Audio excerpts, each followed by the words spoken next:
신약성경 51쪽 마태복음 28장 1절부터 10절까지의 말씀 제가 공독하겠습니다. 안식일이 다 지나고 안식 후 첫날이 되는 새벽에 막달라 마리아와 다른 마리아가 무덤을 보고 달려갔더니 큰 지진이 나며 주의 천사가 하늘로부터 내려와 돌을 굴려내고 그 위에 앉았는데 그 형상이 번개 같고 그 옷은 눈같이 희건을 지키던 자들이 그를 무서워하여 떨며 죽은 사람과 같이 되었더라. 천사가 여자들에게 말하여 이르되 너희는 무서워하지 말라. 십자가에 못 박히신 예수를 너희가 찾는 줄을 내가 아노라. 그가 여기 계시지 않고 그가 말씀하시던 대로 살아나셨느니라. 와서 그가 누우셨던 곳을 보라. 또 빨리 가서 그의 제자들에게 이르되 그가 죽은 자 가운데서 살아나셨고 너희보다 먼저 갈릴리로 가시나니 거기서 너희가 배우리라 하라. 보라, 내가 너희에게 일렀느니라 하거늘 그 여자들이 무서움과 큰 기쁨으로 빨리 무덤을 떠나 제자들에게 알리려고 다름질할세. 예수께서 그들을 만나 이르시되 평안하냐 하시거늘 제자들이 나아가 그 발을 붙잡고 경배하니 이에 예수께서 이르시되 무서워하지 말라. 가서 내 형제들에게 갈릴리로 가라 하라. 거기서 나를 보리라 하시니라. 아멘. 소리가 괜찮은가요? 예, 제가 울려서 들리니까 그러면 이상 없는 걸로 알고. 자, 오늘은 부활절입니다. 여러분 인생에서 많은 부활절을 경험해 보셨죠? 특별히 교회에서 하는 부활절에서 빠질 수 없는 것은 바로 계란입니다. 그런데 이 계란의 기원이요, 계란이 어떻게 해서 이 부활절의 상징이 되는지 명확하게 밝혀져 있는 곳이 없습니다.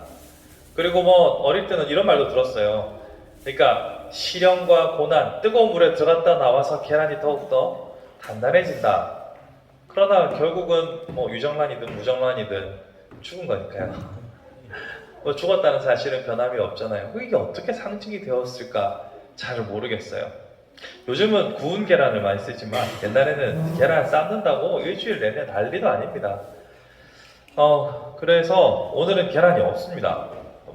계란이 없고 대신에 케이크를 가져왔어요. 우리가 축하하는 날, 기뻐하는 날은 케이크를 보통 먹잖아요.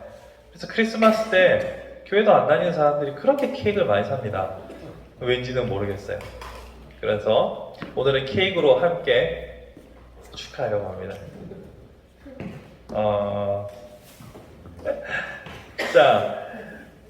부활절을 기념하면서 부활의 의미를 한번 되새겨보는 시간을 가져보려고 해요. 자, 먼저 부활을 한번 생각해 봅시다. 포마 자리에 가면 어떨까?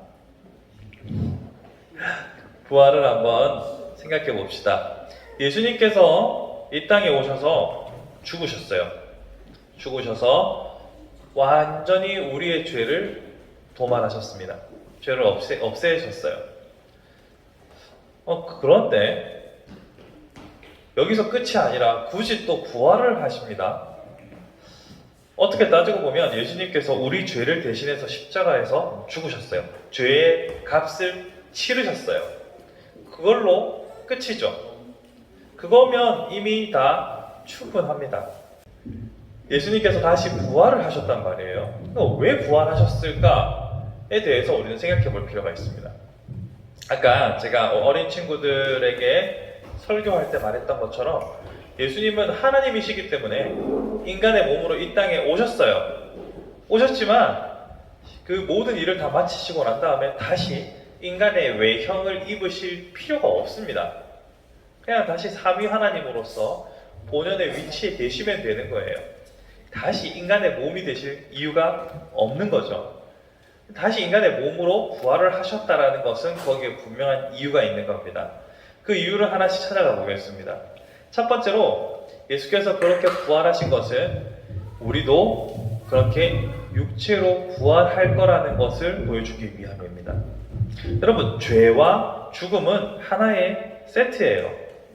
그러니까 죄가 들어오기 전에는 죽음이 없었어요. 죄가 오기 전에는 죽음이라는 것이 세상에 존재하지 않았습니다. 근데 죄가 들어옴으로 말미암아 죽음이 생겨난 거죠. 그러니까 예수께서 다시 부활하심으로 죽음을 없애셨다는 것은 죄로 인한 모든 결과물들을 종식시킨다는 거예요. 이제 끝이다 이거예요. 그렇게 예수님께서 부활하심으로 죄가 완전히 해결된 것을 시각적으로 보여주시는 거예요. 생각해 보세요. 예수께서 죽으셨어요. 물론 휘장도 찢어지고 많은 역사들이 일어났습니다. 그렇지만 그렇다고 해서 내가 죄가 해결되었다, 난 더 이상 죄인이 아니다, 이 상태가 눈에 보이진 않아요. 여러분, 교회 다니기 전과 교회 다닌 후가 확연하게 달라지는 사람들이 간혹 있긴 있어요. 와, 저 사람 됐다, 안 저랬는데? 뭐 이런 경우가 있긴 있습니다. 그런데 그렇지 않은 경우도 마찬가지예요. 예수 믿기 전과 믿은 후에 나는 외형적으로 달라진 거는 별로 없어요. 갑자기 예수를 믿고 나서 키가 5cm 컸다 이러면은 얼마나 할렐루야겠습니까만은. 그런 거 없어요. 그런 제자들에게, 그런 예수를 따르는 자들에게 예수께서는 신이 부활하심으로 사망을 이기셨음을, 죄를, 아까 죄와 사망이 한 세트라고 했죠. 그러니까 사망을 없애셨다는 것은 죄가 없어졌다는 증거가 되는 거예요. 그래서 예수께서는 부활을 통하여서 자신이 어떤 일을 이루셨는지를 보여주셨어요. 이것이 첫 번째 이유.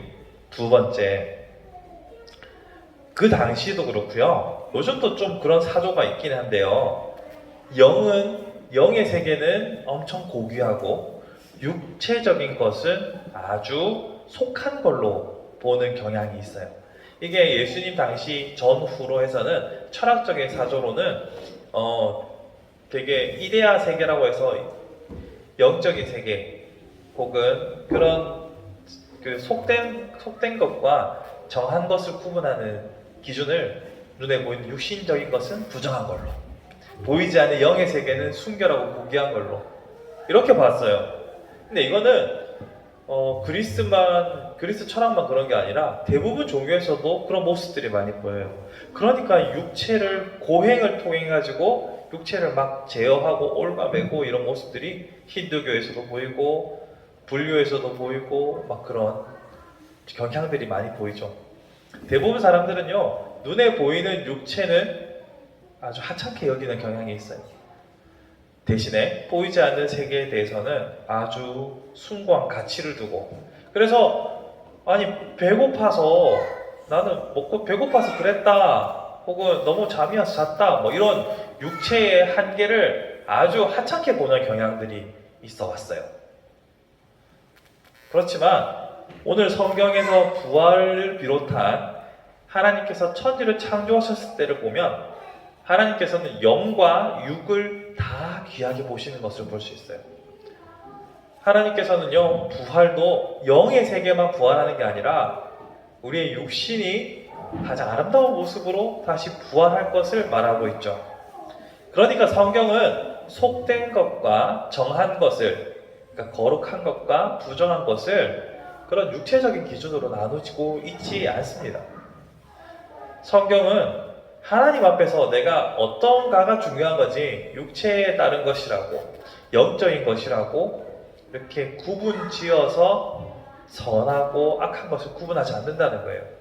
근데 문제는요, 우리는 이 부정한 것과 속된 것을 구분하는 이 이분법적인 사고가 너무나 익숙해져 가지고요, 어떤 것, 모든 우리 주변의 것들을 이거는 정한 거고, 이건 부정한 거고, 이거는 속한 거고, 이건 정한 거고, 이렇게 계속해서 판단하고 구분 짓고 자꾸 우리를 올가매고 살아가진 않는지 한번 생각이 들게 되더라고요.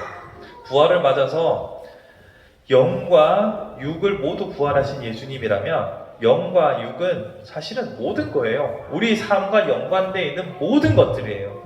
우리의 삶과 연결되어 있는 모든 것들에 있어서 선과 악 혹은 정하고 부정한 것, 이걸 구별하는 게 아니라 내가 어떻게 누리고 내가 어떻게 그것을 이용하고 내가 어떻게 살아가는가가 중요한 거지, 이거는 부정한 거고 이건 정한 거고, 이런 식으로 판단하고 구분 짓는 삶을 사는 것을 저는 한번 우리가 다시 생각해 봐야 된다라고 보는 거죠. 우리는 우리에게 주어져 있는 모든 것들, 제가 영과 육이면 모든 거라고 했죠. 여러분들이 접하는 음식이든지 사람이든지 모든 것들에 있어서 너무나 판단하고 재단하고 미리 짐짓 어떻게 갈라가지고 사람을 대하고 있지는 않는지 한번 생각해 볼 필요가 있어요. 예수께서 영과 육 모든 것들을 다 귀하게 보셨던 것처럼 우리는 우리의 모든 것들을 아름답게 여기고 사랑하며 살아가는 태도가 이 부활절 우리가 되새겨야 할 의미가 아닌가 생각해 봅니다. 우리는 육체적인 것이라고 해서 그 육체적인 일들을 추구하는 사람들을 비난하기는 바빴지만 그들의 마음을 헤아려주고 함께 창조의 모든 것들을 선하게 여기고 누리는 삶은 많이 부족하지 않나 생각해 봅니다. 그러니까 판단을 우선시하기보다는 우리 어릴 때부터 그런 거 많이 강요받았잖아요. 회개할 것은 없는지, 물론 그렇게 자신이 회개할 것은 없는지 돌아보는 삶은 중요합니다만 나만 보면 되죠. 왜 자꾸 다른 사람을 판단하고 다른 사람의 허물을 보려고만 애를 쓸까요? 내가 잘 안 되니까 다른 사람을 같이 끌어내리고 싶은 마음도 있겠죠. 그랬거나 저랬거나 우리가 뭔가를 판단하는 것을 우선시하는 것보다는 내게 주어진 모든 것들을 감사하며 하나님께서 주신 것들을 온전하게 쓰는 것에 집중하는 것이 중요합니다. 그러니까 판단하고 정죄하는 것보다 어떻게 하면 더 잘할 것인가에 초점을 맞추는 것은 완전히 다른 삶이에요.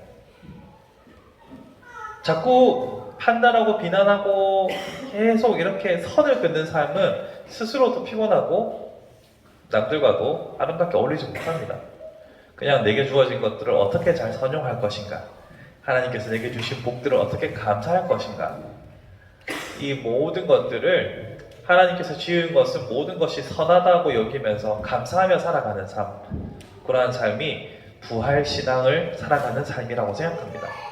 말씀을 정리해 봅니다. 하나님께서 영과 육을 다 만드셨고 속한 것, 부정한 것은 하나님께서 우리에게 모든 것을 다 이제는 허락하셨어요.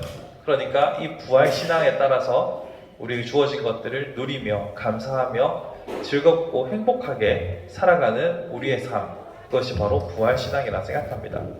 마지막으로 한 가지 덧붙이자면 여러분들이 육체적인 것들을 부정한 것이라고 생각해서 너무 자신을 가혹하게 몰아붙이지 마십시오. 예수께서도 배고파 하셨고요. 예수께서도 피곤하고 주무셨습니다. 너무 자신을 학대하지 마시고 하나님께서 주신 내 육체를 어떻게 내가 잘 보존하고 이 몸을 통해서 하나님 영광 돌리고 하나님과 더불어 행복하게 신앙생활 할 것인가에 집중하시기 바랍니다. 우리는 한국은 비교적 다른 나라보다 수면 시간도 짧고 근로 시간도 길고 노력을 많이 강조하는 나라잖아요.